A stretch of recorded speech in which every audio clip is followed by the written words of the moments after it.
Alright, kung ikaw ay baguhang networker, like kakasimula pa lang talaga, wala ka pang idea, gusto mong mag-breakthrough kasi nakita mo yung networking, napakaganda.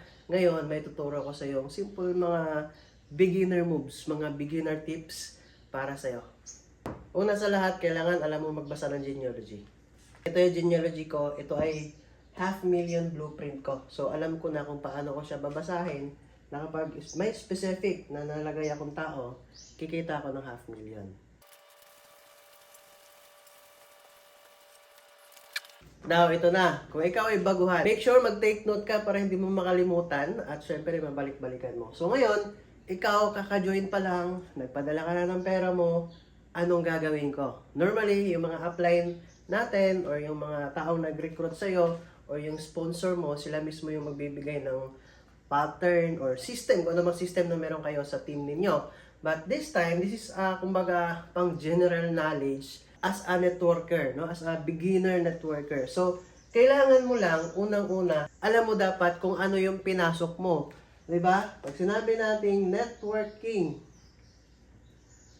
ayan. So, ang meaning niyan is to go network. To network, ibig sabihin makikipag-network sa ibang tao, makikipag-connect. May aso tayo.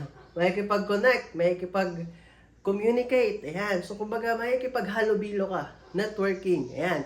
So, kagandahan, ginagawa naman natin tong networking everyday, di ba? May mga kaibigan tayo, nakikipag-usap tayo sa ibang tao. Ang kagandahan, dito sa negosyo na to, kikita ka. Kumbaga, hindi mo siya gagawing libre. Hindi mo siya gagawing free. Gagawin mo siyang may bayad. Ang isa pa sa kagandahan dito, hindi ka na mag-iisip ng produkto, marketing plan, hindi na. Kasi, yung company nang bahala. Beware lang kasi may mga walang loko-loko talaga, no? Mga walang hiyang scammer ginagamit yung networking pang scam lang.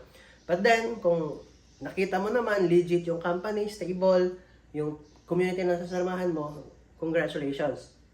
Yun na nga, dapat alam mo, naintindihan mo kung ano yung networking. Kailangan mo mag-network, mag-share ng negosyo, mag-recruit, mag-invite. Eh syempre, kasama yung mga products dyan, aaralin mo. Okay? Number 1, na aaralin mo. Aside na alam mo na yung networking, yung product mismo. Ano ba yung products na meron ka? Na meron kayo sa company mo. So, yun yung aaralin mo. Now, para pag i-share mo yung company, yung negosyo na to, tatanungin ka, ano bang products dyan?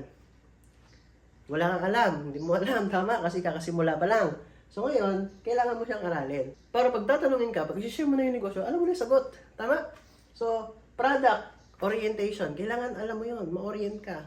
Upline, ano ba yung products natin? Pwede mo ba akong i-guide? Paano ba yan? Alright?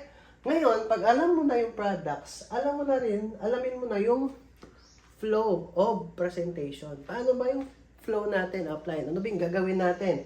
Magpo-post ba ako? Yun na nga. Ano ba ipo-post ko? Okay? Ano ba yung flow? Isama mo na yung flow. Okay? Maraming flow maraming saklaw yung flow natin. May flow of posting. Yan. Flow of presentation. Yan. Paano ba mag-present? Ano ba yung gagawin? Flow of, ano pa ba flow? Script. O ano ba yung pagkasunod-sunod ng script upline? So, yan, kailangan, alam mo, yan yung dapat mo malaman. Okay? Para hindi ka mangangapa. Pag may naghaw, for example, nag-post ka, biglang may naghaw. Uy, may naghaw. Hindi mo alam yung flow. Question mark. Anong gagawin? Okay? So, kailangan maalam ka. Presentation and yung scripts. Yan ang yan ang mga priority mo na kailangan mong alamin as a beginner. Alright? So, later na yung genealogy, yung pinakita ko sa simula. Later na yon. Hayaan mo yung time na matuto ka, no? And, number 3, kailangan alam mo yung market mo, okay? So, yung market, yan, kung market na meron ka. So, ano ba yung klaseng market meron tayo? Meron na lang tayong dalawa. Meron tayong tinatawag na warm market and cold market. So, ano ba yun? Ano ba to? Ang warm market, ito yung mga lahat ng kakay mo. Kamag-anak, kaibigan, katrabaho, kapamilya, kalaguyo, kabit. Sa lahat ng kakay. Okay? Lahat, ibig sabihin, in short word, yung mga circle mo, close friends mo. Alright? And then, ito namang cold market, lahat ng mga hindi mo kake. Okay? Yung mga hindi mo kake. So, hindi mo kakilala, hindi mo kaano-ano, wala kang pakialam sa buhay nila, pero prospects mo pa rin sila. Okay? So, market. Ito yung market natin, ha? Warm and cold. Right now, pag nakadetermine ka na kung sino ba yun sila, sino ba yung warm market ko, sino ba yung cold market mo, dito papasok yung prospecting. Prospecting. Dito na magagamit si warm and si cold. Make sure may notebook ka. Kasi bakit? Isusulat mo yun eh. Warm market. Sino ba ang nandito? O, sino ba yung warm ko?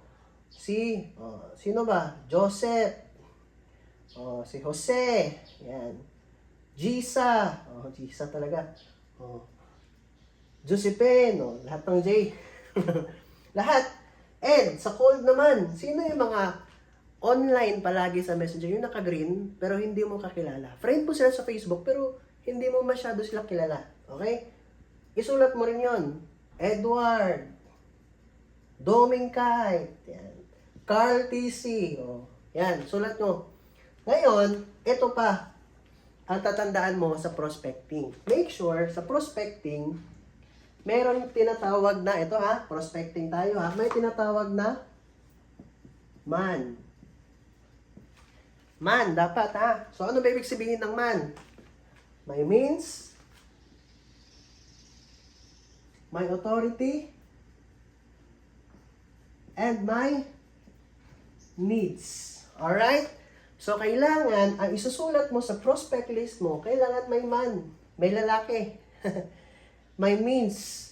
Kailangan, afford nila yung puhunan. Bakit? Kasi kahit anumang taktak mo sa kanila, ano bang present mo dyan, kahit gaano kaganda yung networking company na sinalihan mo, kung wala talagang means yan, masasayang lang yung laway mo. Tama? Okay? So kahit ano pang isang taon mo pa yung presentan, i-boost mo lang ng energy mo, masasayang lang. Kasi wala nga eh, walang means. So make sure may means. Kaya siya mag-produce ng capital. Pangalawa, may authority. Ibig sabihin, kaya niya mag-approach ng tao. Ibig sabihin, kaya niya kaya niya, alam mo yung may authority siya sa over sa work. Like for example, may trabaho siya, for example, teacher. For example, may trabaho kaya niya mag-command. Okay? Kasi bakit magagamit yan sa negosyo natin? Kasi once na maging member mo siya, alam niya paano mag-guide ng tao. Okay? Pangalawa, needs. Pangatlo, last, needs. Kailangan may needs din siya. Financially. Okay? Though kaya niya produce ng puhunan, pero kailangan niya pa rin ng income. Alright? So, marami dito sa buong mundo, sa Pilipinas nga, kahit sa Pilipinas lang, na mayroong man, may means, may authority, at syempre may needs. Sila yung mga prospect list mo. Ito yung tinatawag nating quality prospects. Yan. Okay? So, quality prospects. So, kaya kung bakit may mga networker na mga beginner, Coach, ang dami ko nang ina-approach, wala talagang nag-join eh. Ayaw talaga. Kaya nadi-discourage, humihinto. Bakit? Kasi hindi na-apply. Kung sino-sino lang ina-approach, kung sino-sino lang mina-message, kung sino-sino lang, di ba, ng mga sinesharean, syempre, wala eh. Hindi na karga sa criteria mo. So, wala din. Kaya ikaw mismo na nag-share, nadi-discourage, nahinaan ng loob, nababawasan yung energy mo, kasi hindi mo siya nakuha yung criteria sa prospecting. So, kailangan quality.